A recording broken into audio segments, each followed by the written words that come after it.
Well, I wasn't going to bother, as is true on many occasions, but I thought this latest upload from Ben Emlyn Jones deserved a comment or two. You know, they've had this mini bases conference, whatever it is, down in Devizes, which is either in Devon or Cornwall. I can't remember which. It's a very long time since I've been to the UK. And Ben was. I won't bother showing any of Ben's presentation, but it was pretty awful, really. It's the usual stuff, you know. Roswell was a crash of an alien spacecraft, when we all know from reading Mac Brazel's statement that you know, he found the wreckage on June the 14th, nothing whatsoever to do with July the 7th. He found bits of balsa wood sticks, tin foil, and rubber strips. Roswell was nothing whatsoever ET related. Ben then goes on to talk about the TTSA, put a line through the To the Stars Academy. Nothing will ever come from that. Playing around with a bit of industrial waste, telling us it's an alien artefact. Of course, they won't let anyone else do any analysis on it. And he tells us that the AAITP, whatever it was, the Advanced Aerospace Threat ATIP, something or other program, was a UFO program. And it wasn't really. I mean, it was that sort of suggests that, like Blue Book, you've got people out there looking for flying saucers, and that wasn't the case. You know, it just analyses general advanced aerial threat material, and that would be from other countries, of course. See what China's got, see what Russia's got, you know. So it wasn't a UFO program as such. All right, now I think anyway, I think this is worth a look. Tuesday, and I've got to go home. I've got to go back to normality. The weather forecast is awful, one of the worst we've had. That's relentless. I think you say earlier on, Ben, I might see if I can find that clip actually, that I think you're a fool for living in a country where it's so miserable all the time. Well, it's true that I would think you are a gullible fool, Ben, but yeah, you might not have a choice with regard to living in the UK. Certainly, you know, if you want to come and live in Australia, you have to amass a certain amount of points. You have to have a certain skill in something, you know. And I think I heard you say you failed everything at school, so your chances of coming and living in Australia would be pretty remote. So you might be stuck with that one, I'm afraid. But yes, it is relentless blue sky here, of course, as always. And about 30 degrees outside at the moment. It's fairly early in the morning on Sunday morning. Okay, what is it, 8 or 9 o'clock, something like that. It'll probably warm up. During the week it was 38 degrees centigrade where I was working. So really quite warm. Anyway, on with the comments. This year it's going to rain continuously from now until whenever. I've got a dictionary, I'll look that up. Rain. How do you spell it? And yeah, there's a shadow moving in. A big depression settling on us. Oh, God. Well, ladies and gentlemen, we've now left Miles's place. We've just come out of Devizes, and we are following the Miles Mobile. Oh, okay. So that's the Miles Mobile, is it? What would that be? Looks like a maybe a mid to late 90s Toyota Supra. So he might be a complete lunatic, but he's got a reasonably good taste in cars. Because we're going to go and check something out. Now, this is something that happened on Saturday when we arrived, when Miles was out with Julie before we arrived. He and Julie noticed something wrong. Julie is Miles's latest secret space program fantasist. She's sort of tied up with Simon Parkes, and you know, offers as evidence the sort of thing Simon Parkes does: crayon drawings of reptilians. Usual sort of nonsense. Strange, and so we're going to go and just take a look and see if it's still there. If it is, and if it isn't, I will tell you all about it. But Miles knows where this is and we don't, so we're following him. This is important. big turn here. I've actually been in the crop circle in that film. Yes. Now, the point is, Julie was struck suddenly that the formation of the layout of these hills indicates under the white horse of that monument there is a big ET craft underneath this hill, right here. This guy is as nutty as a fruitcake, or as dumb as a box of hammers, or both, really. The secret space program fantasist has looked at that hill and decided that the shape of it indicates that there's a huge ET craft buried beneath it. How would she know what an ET craft looks like, I wonder?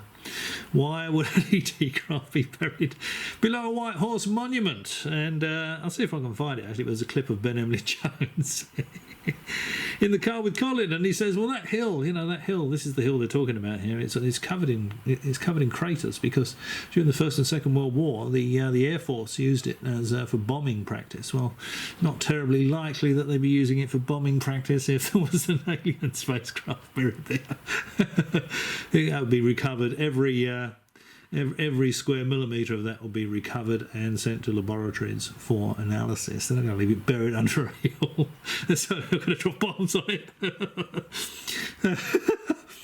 But anyway, let's press on. These are always good for a laugh. These Ben Emily Jones and Miles Johnston stuff.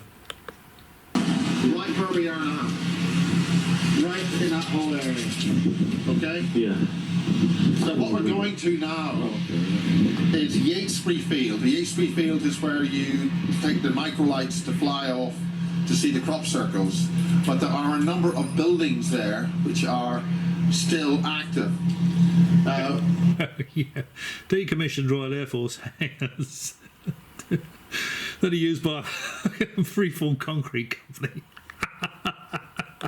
On Saturday, when we went up here, the first thing she said, Jesus, she could see from the shape that there was a big ET craft here. Look.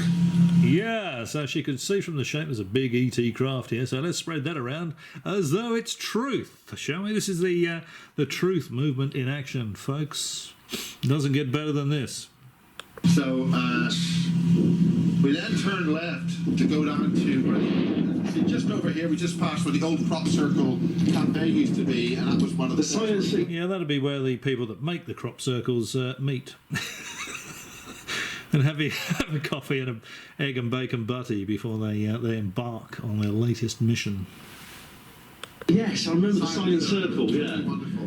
Before the barge, that was Where the crop that circle barge central. parked is where when I was doing the edit with about the grid keeper, and he referred to this monument. Yeah. Oh, the grid keeper. Oh, God, the grid keeper. That's Duncan. Thinks Tim Riffat's a wizard who could remote viewing and cast spells. Nutty as a fruitcake. Monument, right? Okay. I turned up here. I got my camera, and I turned up here to park there just to get a little bit of video of what the grid keeper referred to about the monument. So just get some pretty pictures like you're doing right now. At exactly the same time, another car came down here and met me just after I parked there. And these two guys got out because I was going to do a fast blast just like what you're doing now, except I brought a tripod. So I set it up to do the fast blast just to get the video for the edit with the grid keeper. These guys got out. One had black hair and heavy rimmed glasses. Well, that's pretty suspicious in itself, isn't it? One of them had black hair and heavy rimmed glasses. Glasses, and he had a classic sort of old style coat with the leather elbows. Harris tweed jacket with the leather patches on the elbows and heavy rimmed glasses. Probably a radio hand, Miles. Yeah. You should have asked him what his call sign is. And they all started taking pictures just to say that the other guy was a bit. Well, you know, people take pictures of it. There's a monument, you know, there's a hill. People stop there and take pictures. That's probably what the lay-by is for people to stop and take pictures. You would You were taking pictures. Lots of other people take pictures. Military guy, bald hair, green, with military uniform on that you would wear in an office. And what they said was, he's even brought his bloody tripod. Oh my God. How the hell can you read anything into that? He's even bought his bloody tripod. Moves his head to one side. See? Completely meaningless, of course. I mean, if you're taking pictures at some sort of beauty spot and someone else comes along and starts taking pictures, they're going to feel obliged to sort of start a conversation with you. Some people do it in lifts as well, And he's even bought his tripod with him. So what? It's a throwaway comment anyone might make. They knew what you were doing. No, they You'd have to be seriously paranoid, I think, to read anything into that. brought me here. They did Voice to Skull. It's not a coincidence. We both met at exactly the same time. And that's where Julie says there's an ET craft. Oh, Julie says so. Must be true. Remember, she's tied up with Simon Parkes. She came back to England, I think, because her husband committed suicide, and she's turned to Simon Parkes for comfort, and he's filled her head with all this secret space program stuff. Absolute bloody rubbish. Because the shape, she recognised it was something about the shape and the geography, that underneath there's a huge... Well, you might want to dig some holes, take some cores, get a core drilling rig in there and see if you can find the alien spacecraft, Mark, before you start telling everybody there's an alien spacecraft under there. Of course, and you'd have to have the materials analysed if you found any materials under there, some sort of mechanism, some sort of vehicle under there, just to prove conclusively it was extraterrestrial. You want some synthetic, low mass, complex, low mass materials, the sort of thing that have never been seen on Earth. Before you could say there is an alien spacecraft buried beneath this hill. This is typical of the sort of level of research these people do, this truth movement.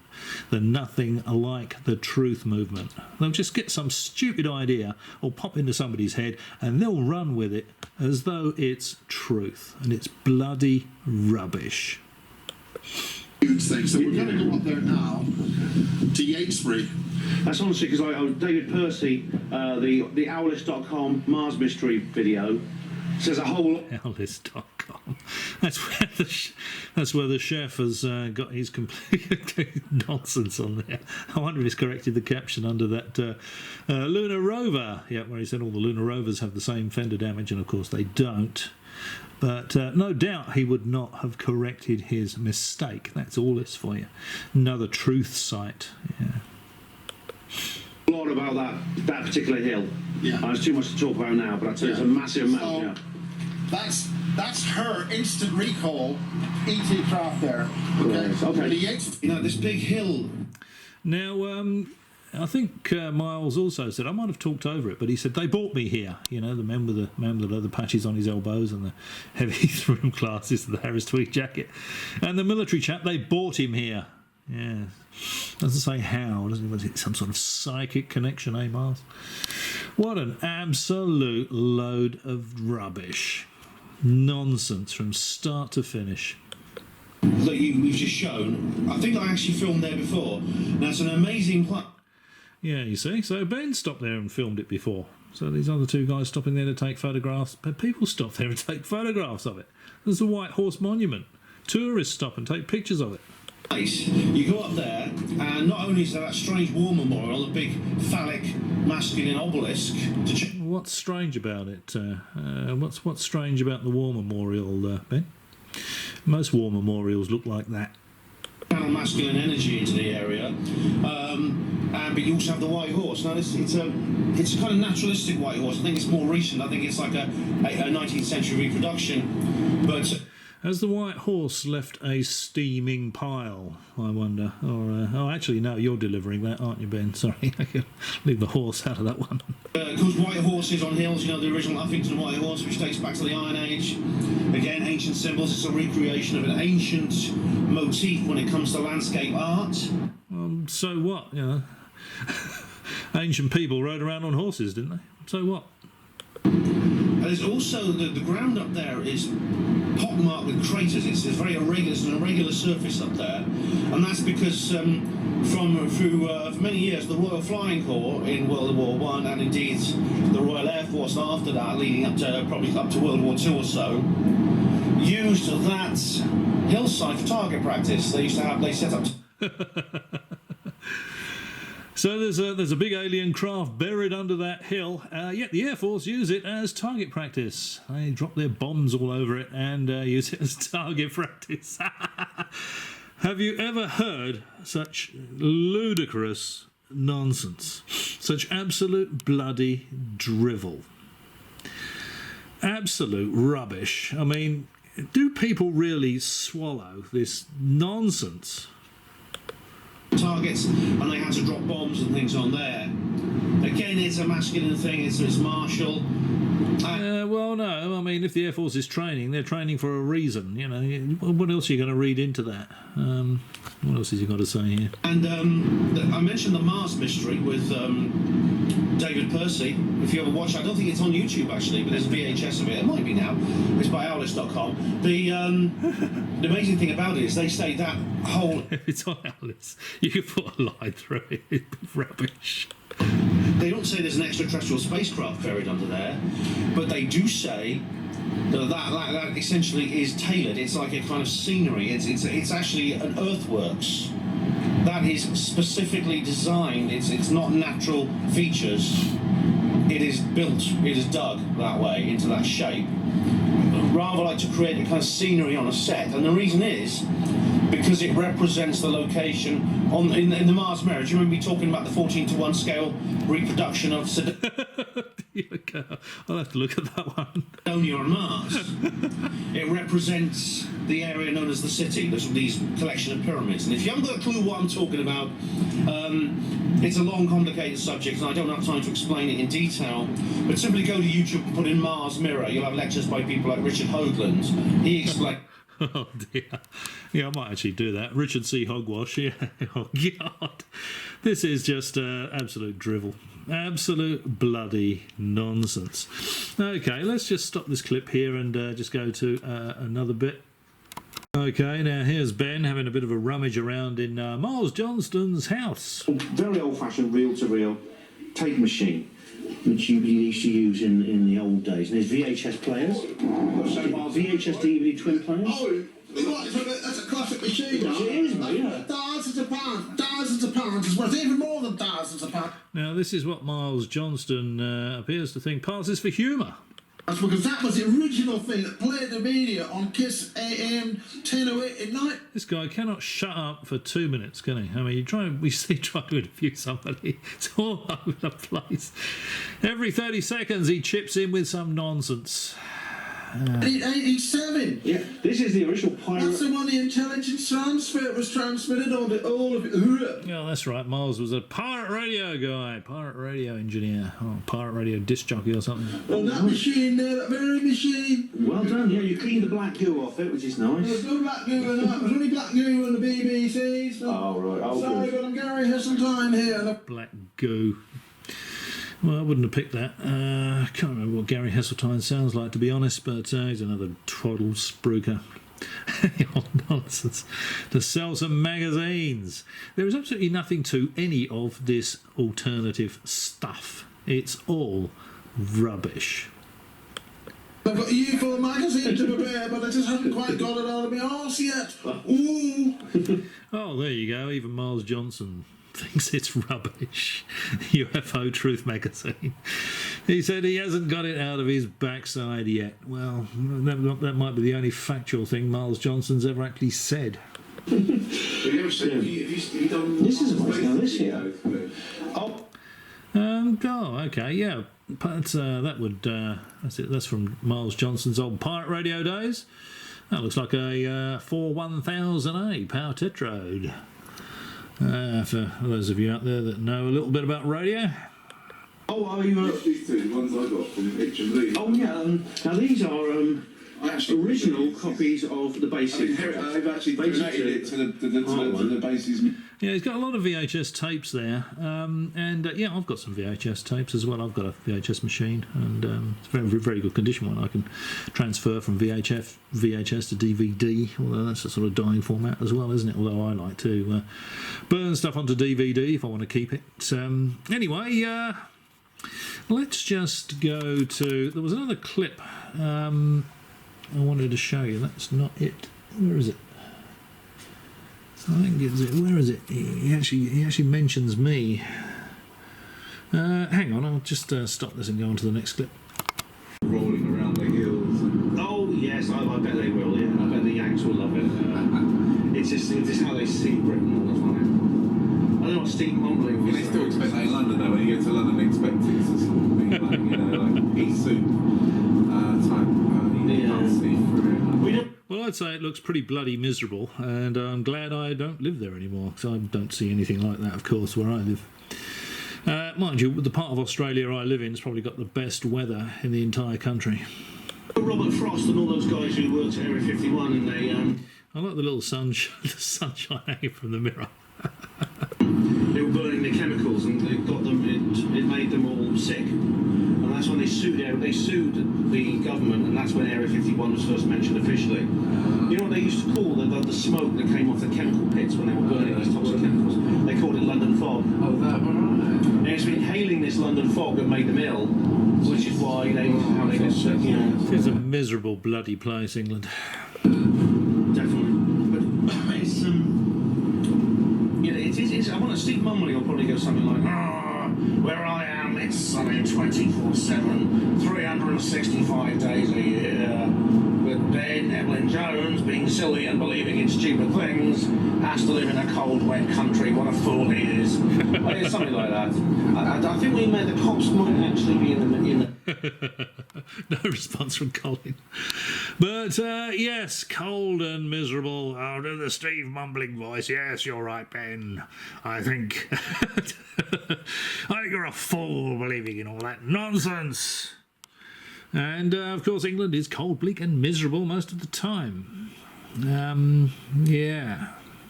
Of course, I haven't lived there for decades, fortunately, so... And I think, as I've said previously on more than one occasion, where I live, it's relentless blue sky. And, yeah, it's very nice indeed. All right, well, was there something else I was going to say? It's sort of a bit of a conspiracy roundup. I haven't really looked at much this week. I've been so busy. But I thought this was worth mentioning, because it made me fall about laughing. Oh, yeah, I was going to show you. I didn't show you the bit where they went to Hangar 45, did I? So let's just stop this and move on to Hangar 45. We're now following Miles. Yeah, I should have just let that play on from the previous section, to be honest. Yeah, I didn't put very much effort into this video, as you can probably tell. But yes, he was just talking about dropping bombs, the Air Force, dropping bombs on that hill that's got the alien spacecraft buried beneath it. And now they're following Miles. They're following Miles to another top secret location.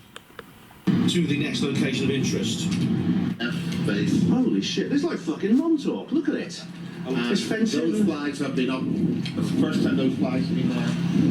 Private property keep out, warning to the public. Yeah. So this is an active military zone. This building site is... Yeah. Actually, if you get a close look...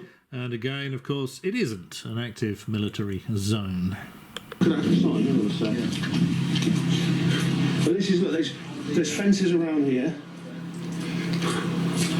There's fences around it. Look, there's a huge, very high fences. Yeah, Private property keep out. Right, all right. Builder. It says it's a building site. Yes, it says it, because it's a precast concrete company. Like, doesn't look like a building site to me, Miles. Well, all I know is that's been refurbished. The other little building at the top, just as we came in, has all been refurbished and is active. And this is where we had the Crop Circle Cafe a little bit there. Yeah. And Remember, that's where the people go to design their crop circles, or for the briefing before they go and go and draw their crop circle in the field. I remember the sign of That was a practically brand new RAF. Yeah, there's a, Excellent there. did you see the flag? Did you see the flag that's flying? the point. That's the point. Yeah, That's never been there up to It's at the other end of the building, but we'll show it. I'll film it. I'll give it a shot. This means this is an active RAF site. Yeah. No, it doesn't, Miles. It's not an active RAF site at all. It's flying the RAF ensign. Yeah. No, it looks like a factory, this building. There's a hedge currently hiding Better just pull the over fence. there. Yeah, and we're just gonna get out of the car and show you something very interesting. Let's show you something very interesting. Yeah, there's something rather extraordinary about this. Let's get out of the car and show you. It's a lovely area, just in the middle of nowhere. Well, you might be able to get a view. Just got to get out quickly. It's a lovely area in the middle of nowhere. But look at this, Hangar 45. Hangar 45. And that looks active over there. There's a intact windows, looks like an office, satellite dish. And we go over here and we see, firstly, a security gate. There's like a... Well, the flag's flying at half-mast for a start, but it's a decommissioned Royal Air Force hangar. The airfield was broken up many years ago, and the hangar is a standalone area. There's no runways there. It's not an active RAF site at all. It's been used for commercial applications for many years, many decades.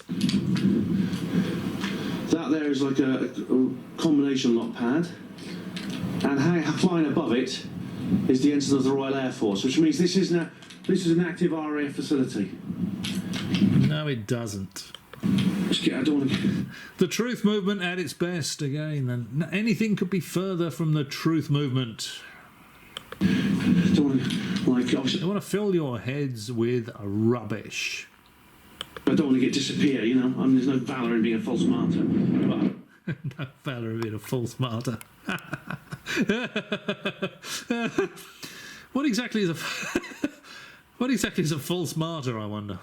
I'm sure I'm being monitored carefully on CCTV right now. There's what looks like some kind of antenna. Noises there, something going on. But that's quite something. So what's going on here, I don't know. But there's this car's parked in the car park, you see there. And there's this, probably an automatic gate there. Yeah. So very interesting indeed. And Julie, who's ex-RAF herself,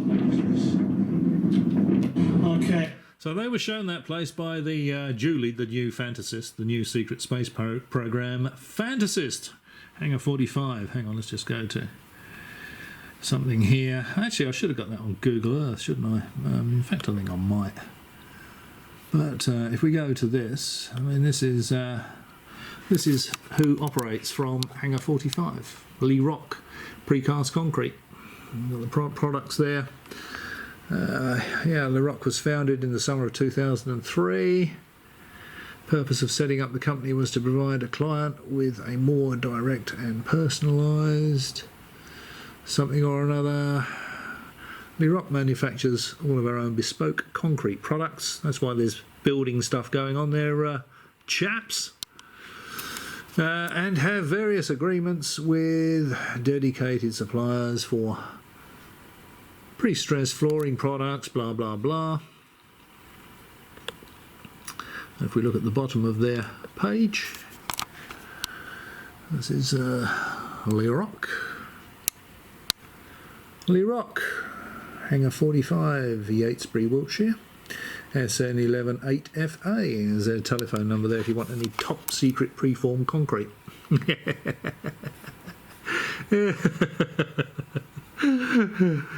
Honestly, these Miles Johnston and Ben Emlyn Jones don't have a bloody clue. They've got absolutely no idea what they're talking about.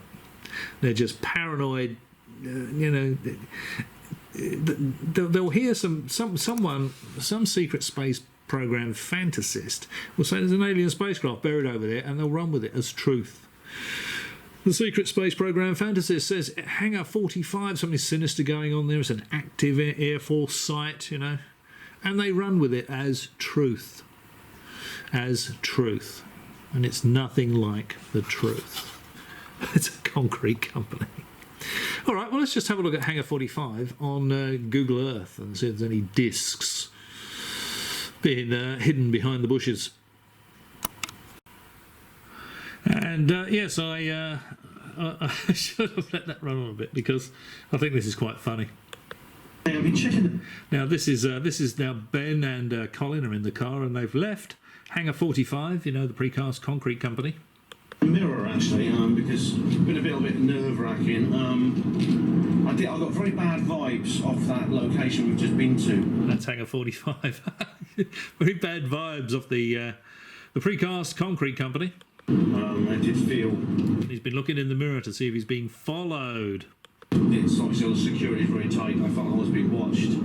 I felt that I was looking at something I shouldn't be looking at, and there were probably people in there thinking. Yeah, the last thing you want to be looking at is precast concrete, Ben, or the outside of the building where they do the work. That I know more than I should.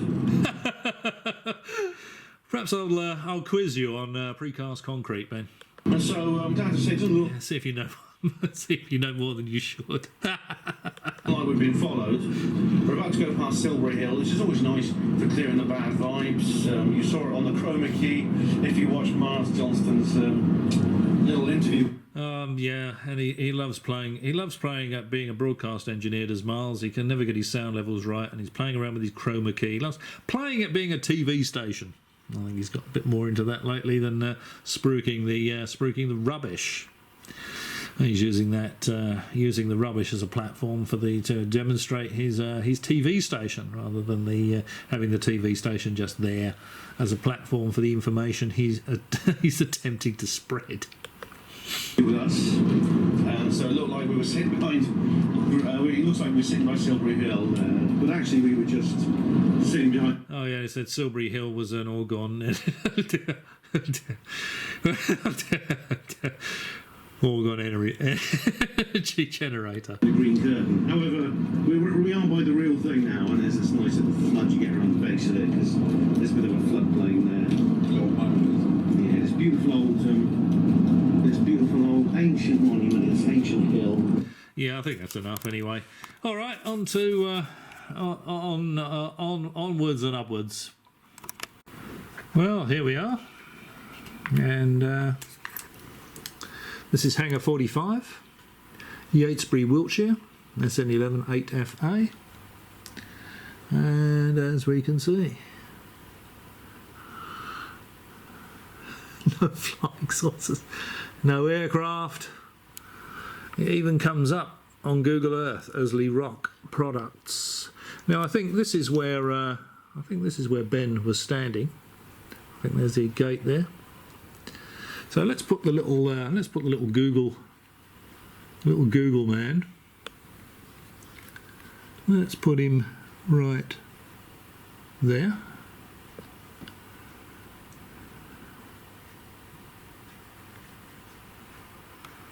Yeah, that's where. That's exactly where Ben was standing. Look at that, Hangar 45. Has it got the little microwave antenna on it there? That's going to be a link. That's probably going to be their internet link or something like that to a Telstra site up the road. And there is no Air Force flag there. Wouldn't read anything into that. Looks like there's some sort of light, maybe an antenna on the top of that pole. But there we go. So it's a concrete company. I suspect that they've put the Royal Air Force ensign halfway up the pole because it's ex-Air Force hangars, ex-Royal Air Force hangars, Hangar 45. All right, now what else did I look at this week? Yeah, now remember, it was Julie, the secret space fantasist, that told him to go and look at this site, the one that produces the crayon drawings of the reptilians. She was tied up with Simon Parkes. That should tell you all you need to know about the credibility of Julie. And I was looking at... I Oh yeah, she talks about. That's right. Yeah, she was talking about. This is Julie. She was talking about the arachnids and the Pleiadians. But of course, she doesn't have the imagination to tell us to make up some names for them, because obviously the Pleiadians are not going to call themselves Pleiadians. That's our name for them, for the star system or the constellation. They're going to call themselves something else. And the arachnids aren't going to be arachnids on another planet. Oh, they're going to be called something else, but they never say what they call themselves. They never tell us that these spider-like creatures are called, we know them as arachnids, but they never say that. It's because they don't have the imagination for that. It's all science fiction, bloody rubbish. And that Julie was saying was being interviewed by Miles, and Miles said, "Oh yeah, I've seen these scuttlers." And when they were talking about the arachnids, and Julie said to him, "Are they AI?" And that flummoxed Miles went, because he can't remember.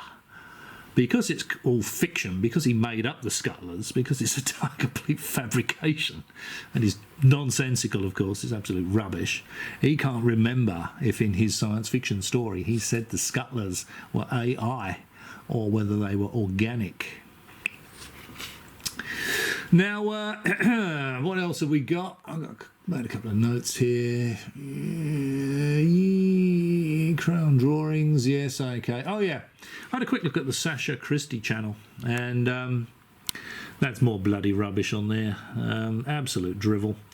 She was interviewing this guy, and that they both had experience. They're both saying that they both had experience with greys, and they appear in their bedrooms and they take them, want to do all these experiments on them, and they take them back and they leave them in their beds. And the greys apparently want them to think they were dreaming. I suspect that's because they were dreaming and they have nothing whatsoever to do with aliens. And they were talking about hybridization, having DNA taken to produce hybrids. Well, as I understand it, Sasha Christie is not very well. She has a few medical, I was going to say mental health issues. No, a few medical issues. So you're not going to want DNA from a defective specimen. And listening to the sound of the chap, I would suspect they wouldn't want any DNA from him either.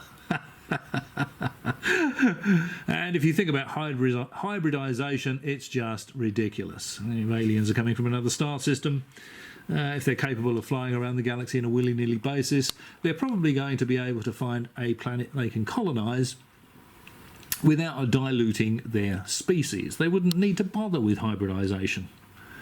The whole thing is nonsense. None of it is real. None of these people produce any tangible evidence. The best they can do is crayon drawings and science fiction stories. It's all bloody rubbish. All right, well, that's about all I've got time for today. I'm sure you'll be, many of you will be relieved to hear that. But those of you who've persevered and struggled through this this presentation all the way to this point, many thanks as always. Thanks for watching, and well, if I don't get abducted by aliens or drop off the perch or get bored with this subject, I may catch you again.